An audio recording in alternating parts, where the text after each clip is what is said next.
And I'd finally come to accept that, like, man, I screwed up bad. I kept going to NA, and it got to this point. I can remember the day. I don't know what day it was, but I can remember sitting on the floor in this pod, which there's like 5 cells, a bunk in each one, and then it made up a pod. And I'm sitting on the floor on the phone with my mom, and I was like, I did all this.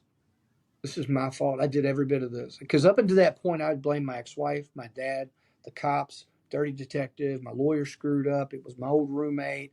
It was everybody but me. And I'd finally come to accept that, like, man, I screwed up bad. Like, I did all this. Like, yes, this happened to me, but I did this. I did these things. And the weight of that shame was crippling. It was too much to carry. And I remember my mom telling me, you're going to have to find a way to forgive yourself. You're going to have to forgive yourself. And I told her, like, how do I forgive myself?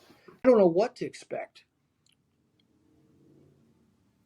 But I'd finally decided to go to church. He'd worn me out, and I guess I was primed and ready. And I walked in there. This is months later, 6 weeks later, completely different facility, different man. And he's preaching out of Matthew 7 about taking the plank out of your eye and forgiving other people. And it's about forgiveness. And I'm like, yo, what is this about? Something happened. Something shifted inside of me where it was like, this can't be real life. I thought I was on a reality TV show. That made more sense to me than God was intervening in my life and revealing himself to me, because they had actually been filming a reality show in the jail I came from.